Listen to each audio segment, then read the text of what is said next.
এক সময়ের কথা, একজন জেলের একটা ছোট্ট পুত্র ছিল।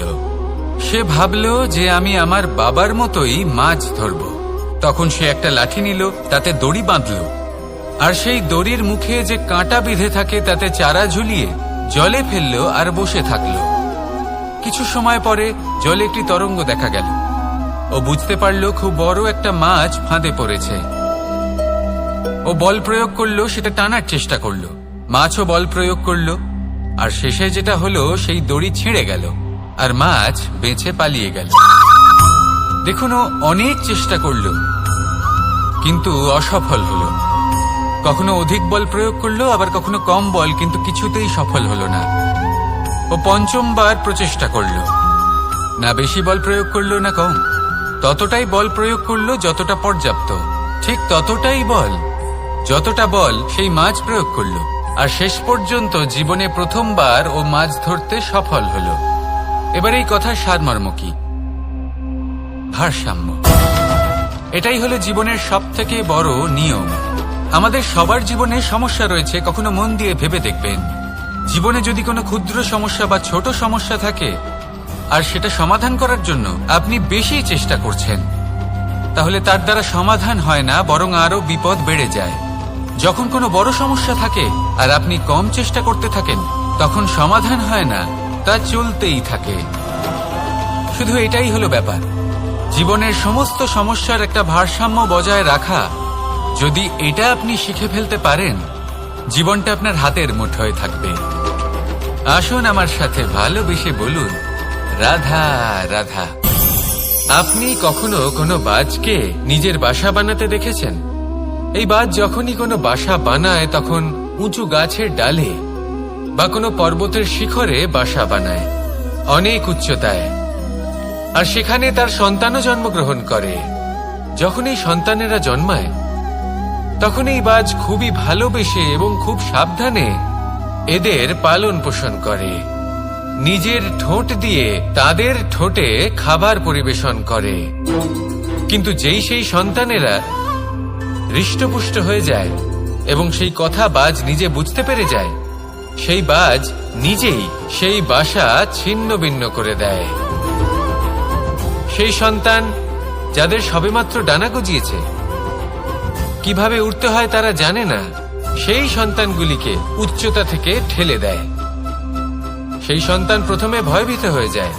তারা সামনে মৃত্যুকে দেখতে পেয়ে ভয়ের কারণে তাদের ডানা ঝাপটাতে থাকে, আর সেই প্রক্রিয়াতে সেই সন্তানগুলি উড়তে শুরু করে দেয়। এবার এই ঘটনায় আমরা কি শিক্ষা পেতে পারি? এটাই, যদি আপনি মাতা পিতা হন তাহলে নিজের সন্তানকে অবশ্যই স্নেহ করুন, কিন্তু তাদেরকে নিজের আঁচলের তলায় বেঁধে রাখবেন না। যদি আপনি চান আপনার সন্তান জীবনে উন্নতি করুক, তাহলে নিজের মুঠো থেকে তাদের স্বতন্ত্র করে দিন। এই সংসারে সংঘর্ষ করতে দিন। সেই সন্তান নিজেই বুঝতে পারবে যে জন্মের সময় পাওয়া ডানা কি করে ব্যবহার করতে হয়। আর আপনার চোখের সামনে আপনার সন্তান এই আকাশে উড়তে থাকবে। তাহলে আসুন আমার সাথে ভালোবেসে বলুন, রাধা রাধা। কখনো কোনো চাতককে দেখেছেন? একটা চাতক বর্ষার জন্য অপেক্ষা করে। সেই বর্ষার জলে নিজের তৃষ্ণা নিবারণ করে, নয়তো সারা বছর তৃষ্ণার্ত থেকে যায়। ও আকাশের দিকে তাকিয়ে থাকে আর অপেক্ষা করে যে কবে বর্ষা হবে আর কবে আমি আমার তৃষ্ণা নিবারণ করব। সেখানে অন্যদিকে একটি কাক বা একটা পায়রা, এরা কি করে? যেখানে জল পায় পান করে নেয়, যেখানে খাবার পায় খেয়ে নেয়, আত্মীয় স্বজন বন্ধু বান্ধব যাকেই পায় তার সাথে সময় কাটায়, খাবার খায় আর চলে যায়। এবার এদের মধ্যে মিল কোথায় আর পার্থক্য কোথায়?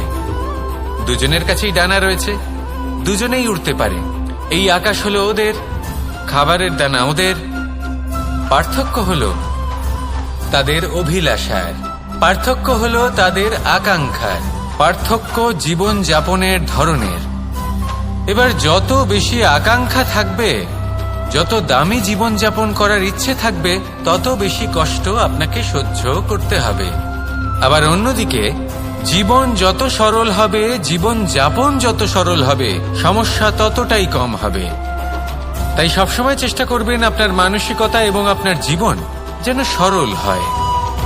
ভালোবাসতে থাকুন। যদি কেউ আপনাকে ভালোবাসে তাকেও আপনি ভালোবাসা ফিরিয়ে দিন। তাদের সাথে কথা বলুন, কিছু তাদের কথা শুনুন, কিছু নিজের কথা বলুন। দেখবেন সকল তাপ উত্তাপ দূর হয়ে গেছে। এটাই তো হলো জীবনের সারমর্ম। তাই প্রেমে থাকুন, ভালোবাসুন, আর ভালোবেসে আমার সাথে বলুন রাধা রাধা।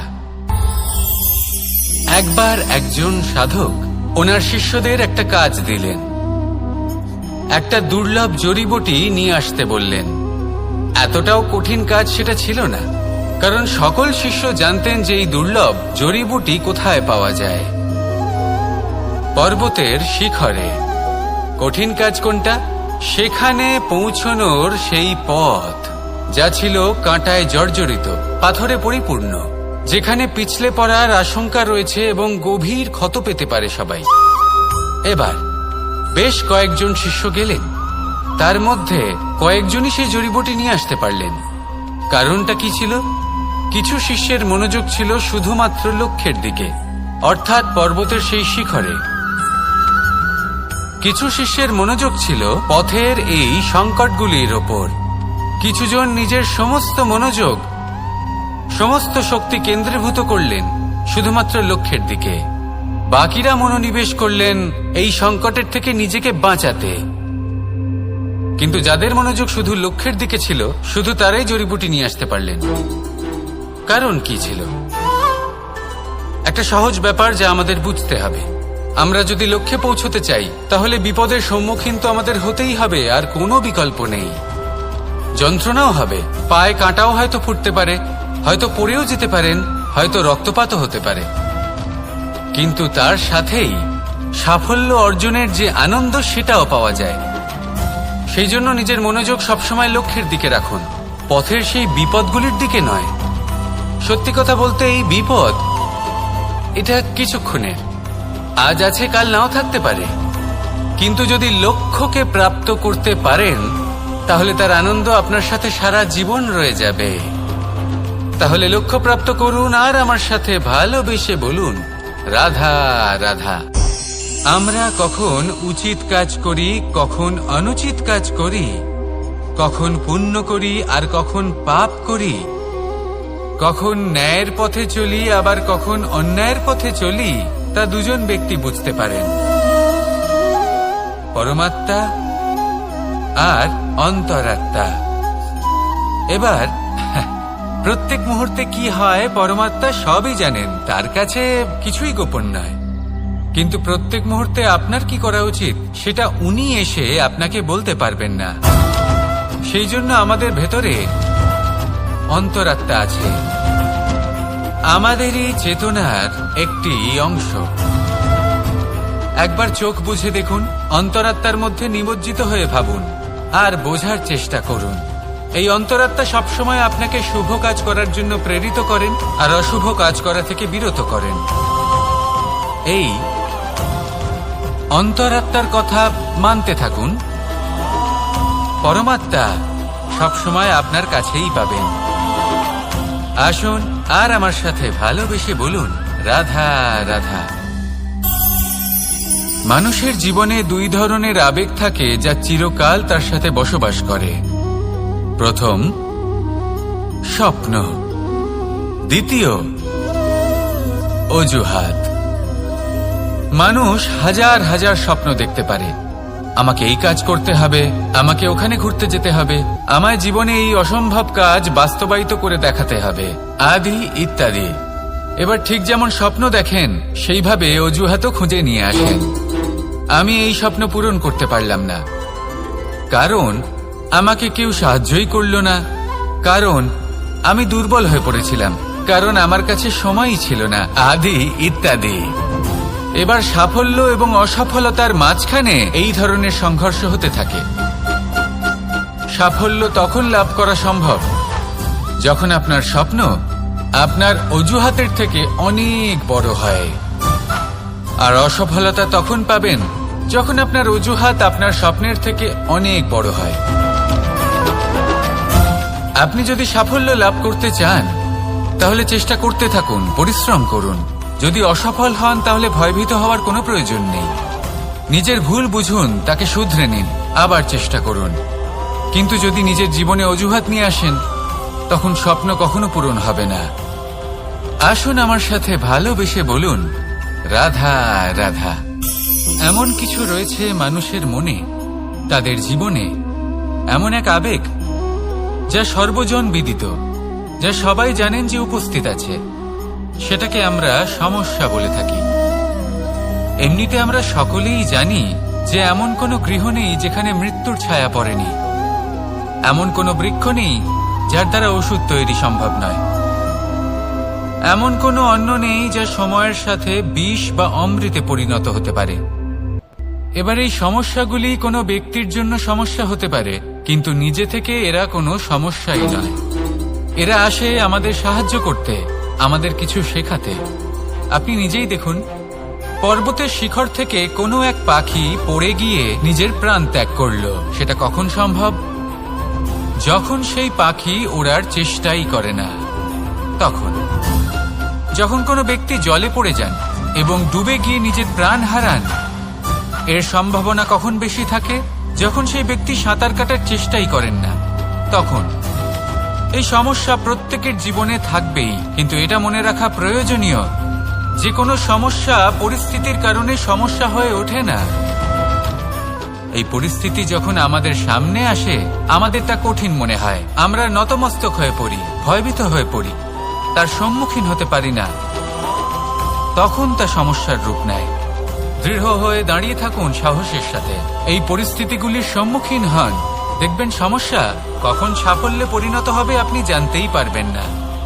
আসুন আমার সাথে ভালোবেসে বলুন, রাধা রাধা।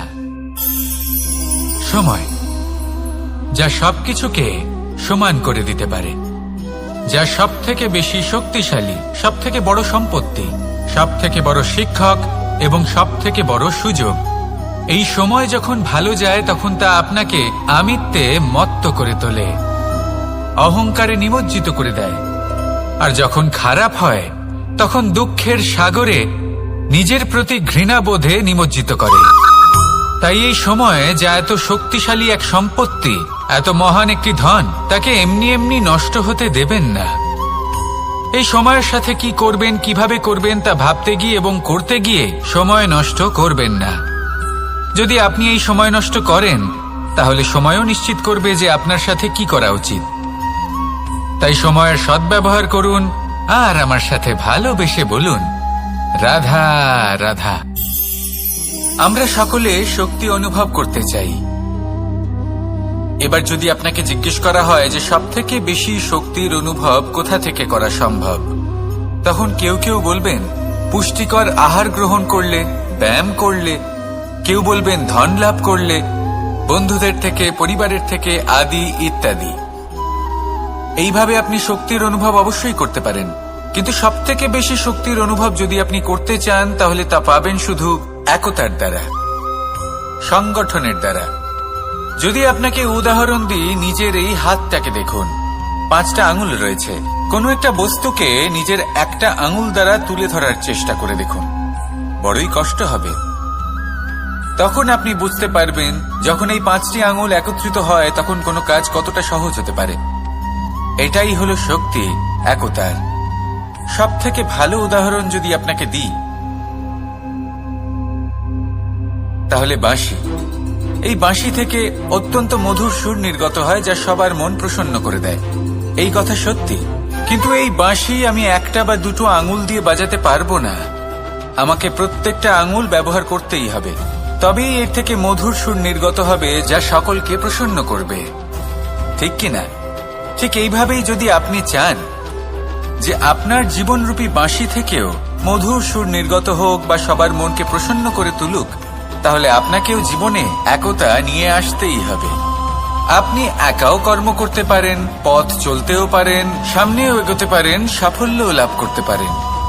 কিন্তু যখন সকলে একসাথে এগোবেন, সেই পথে চলবেন, সেই কর্মই করবেন, তখন লক্ষ্যে অবশ্যই পৌঁছবেন, সাফল্য অবশ্যই লাভ করবেন। কিন্তু সেই সাফল্য এবং তার আনন্দর সংমিশ্রণটাই একটু অন্যরকম হবে। তাই জীবনে ঐক্যবদ্ধ হন, একসাথে মিলে এগোতে থাকুন আর আমার সাথে ভালোবেসে বলুন রাধা রাধা। জীবনে দুই ধরনের আবেগ রয়েছে যার কোনো মূল্য নেই। আমার কথার অর্থ এটা নয় যে এদের কোনো গুরুত্ব নেই, গুরুত্ব যথেষ্টই রয়েছে, শুধু এদের জন্য আপনাকে কোনো মূল্য দিতে হয় না। প্রথম আবেগ হল আনন্দ, প্রসন্নতা। এটা আপনি যে কোনো জায়গায় খুঁজে পেতে পারেন যদি আপনি খুঁজে পেতে চান।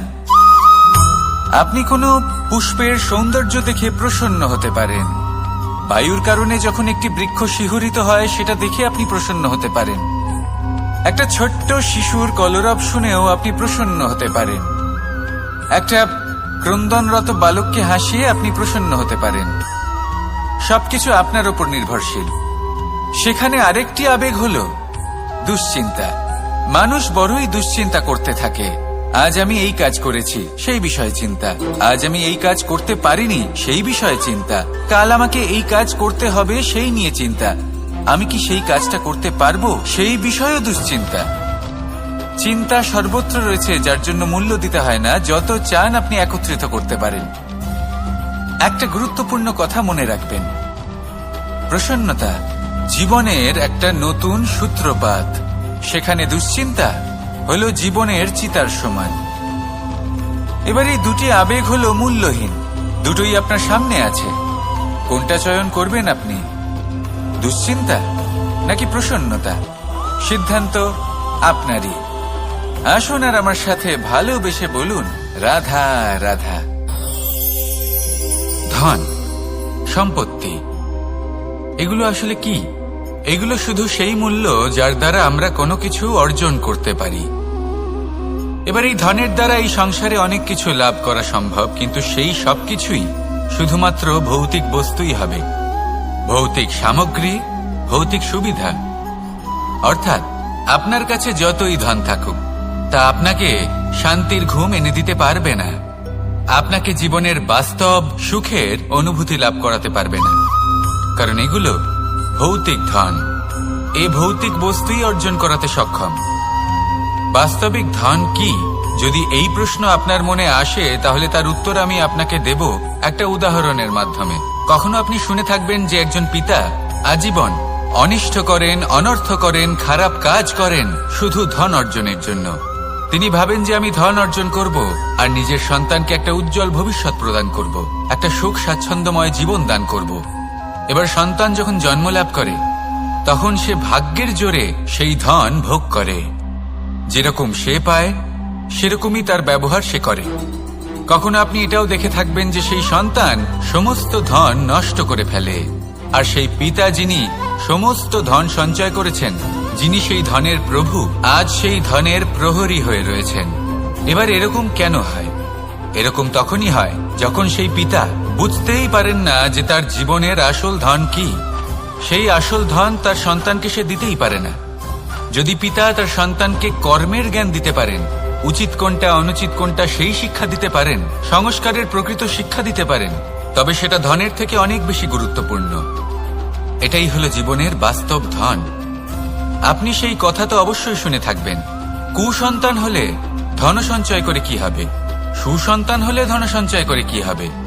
সন্তান যদি কুপুত্র হয় তাহলে সব নষ্ট করে ফেলবে, আর সন্তান যদি সুপুত্র হয় তাহলে ধন থাকুক না থাকুক, সে নিজেই কর্মের পথে অগ্রসর হয়ে ধন অর্জন করবে আর নিজের জন্য এক উজ্জ্বল ভবিষ্যৎ গড়ে তুলবে।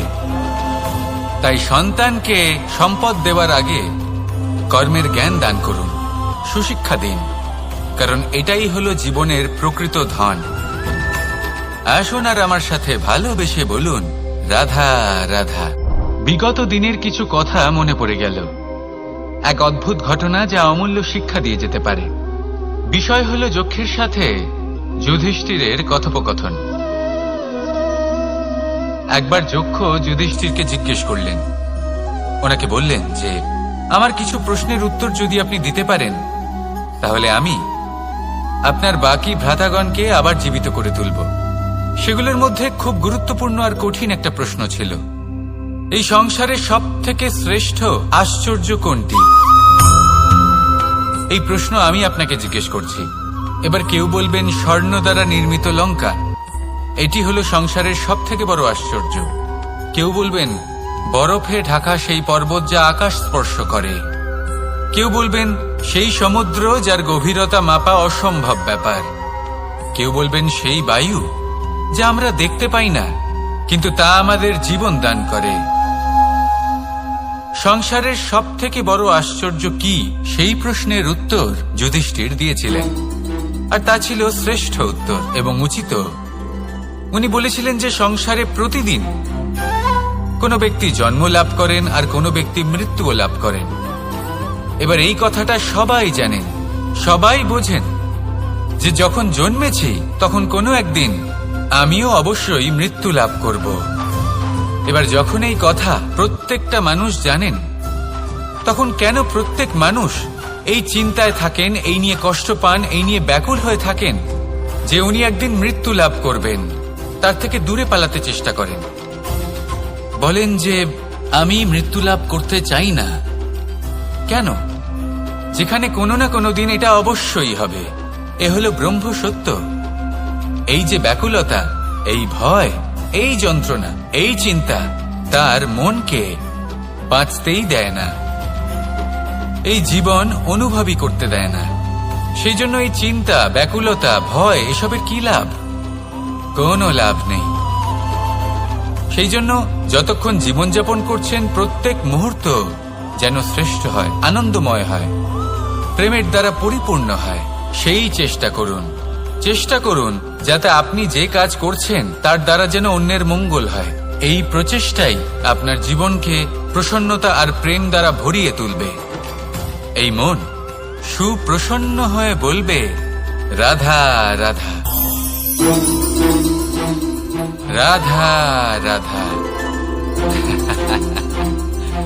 আপনারা হয়তো ভাবছেন কি আশ্চর্য ব্যাপার, প্রত্যেকবার আমি কথা শেষ হওয়ার পরে রাধা রাধা বলি। এইবার আমি আগেই বলে দিলাম। কারণটা কি? কারণ হলো অত্যন্ত বিশেষ। প্রত্যেকবার কথা সমাপ্ত হবার পরে আপনাদের সবার মধ্যে ভালোবাসা বিতরণ করতে চাই, তাই রাধা রাধা বলি। কিন্তু এইবার এই নতুন এবং বিশেষ সূত্রপাতে প্রথমে প্রেম বিতরণ করা অত্যন্ত আবশ্যক। এবার একটা বিষয় আছে যা জানেন হয়তো সকলেই, কিন্তু বুঝতে খুব কম জন পারেন। এই প্রেম, এই আনন্দ, এই সকল কিছুর সূত্রপাত হয় নিঃস্বার্থ আবেগের দ্বারা। ঠিক যেমন একজন মাতাকেই দেখে নিন। যখনই একজন মাতা সন্তানকে জন্ম দেন, তখন এই সংসার ভুলে যায় যে তার জন্য এটা একটা নতুন জন্ম। কারণ একজন নারী তখন একজন মাতৃরূপে নতুন ভাবে জন্ম নেন। একজন নারী স্ত্রী ও গৃহবধূ রূপে কিছু অধিকার লাভ করে থাকেন, কিন্তু তিনি যখন মা হয়ে যান তখন তিনি শুধুই দান করতে শেখেন। নিজের সন্তানের জন্য কত কিছুই না করেন, তাকে বাৎসল্যের সাগরে ভাসিয়ে নিয়ে যান। এই সংসারে রাজকুমার জন্ম নিতেই পারেন, তাকে রাম এবং লক্ষণ কিন্তু মায়েরাই বানিয়ে তোলেন। একজন গোয়ালা জন্ম নেয়, তাকে দ্বারকাধীশ একজন মাই বানিয়ে তোলেন। পিতা হলেন সেই পর্বত যার একটা অংশ হলো তার সন্তান, কিন্তু মা হলেন সেই শিল্পী যিনি একটা পাথরকে খোদাই করে এমন এক মূর্তি গড়ে তোলেন যাকে সকলে পূজনীয় মনে করেন। তাহলে স্মরণ করুন সেই সকল মুহূর্ত যেগুলি আপনি নিজের মাতার সাথে অতিবাহিত করেছেন। অনুভব করতে পারবেন যে কিভাবে এক মুহূর্তেই এই মন প্রফুল্ল হয়ে ওঠে। এবারের কারণ কি? এর কারণ হলো এই জীবনের আসল দ্বারই হলো মমতা।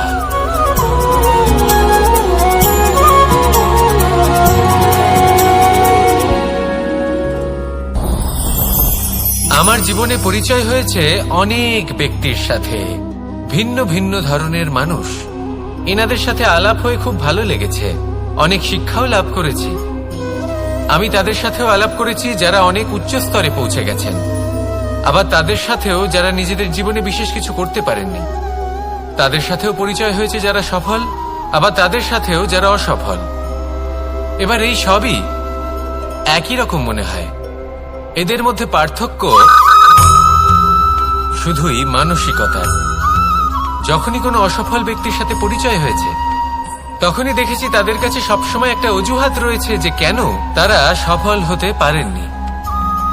কখনো তারা দোষ দিয়ে থাকেন তাদের ভাগ্যকে, তাদের পরিস্থিতিকে, দোষারোপ করতে থাকেন তাদের মাতা পিতাকে, আত্মীয়দের, বন্ধু বান্ধবদের। কোনো না কোনো অজুহাত সবসময় এদের কাছে থাকে যে কেন তারা সফল হতে পারেননি। সেখানেই যখন সফল ব্যক্তির সাথে পরিচয় হয়, তাদের কাছে সবসময় একটা কারণ থাকে যে কিভাবে এই সমস্যাগুলির ঊর্ধ্বে উঠে সাফল্য লাভ করা যায়। আর সেই কারণ হলো যে যাই হয়ে যাক না কেন, সাফল্য লাভ করতেই হবে। যতই সংঘর্ষ করতে হোক না কেন, যতই সমস্যা আসুক না কেন, সফল আমাদের হতেই হবে। এটাই পার্থক্য মানসিকতার।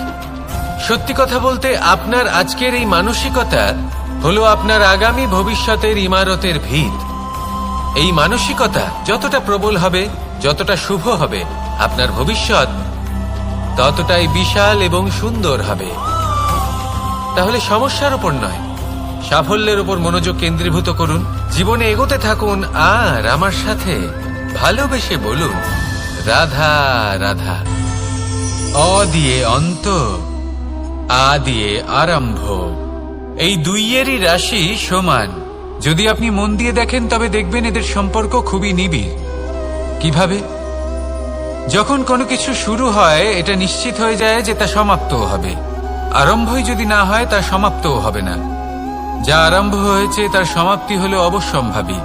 এটাই হলো প্রকৃতির নিয়ম, একে এড়ানো যায় না। এবার এই কথা আমরা সকলে জানি। এবার মানুষ কি ভাবে যে সমাপ্তির পরে কি হতে পারে, এর উত্তর তাদের কাছে নেই।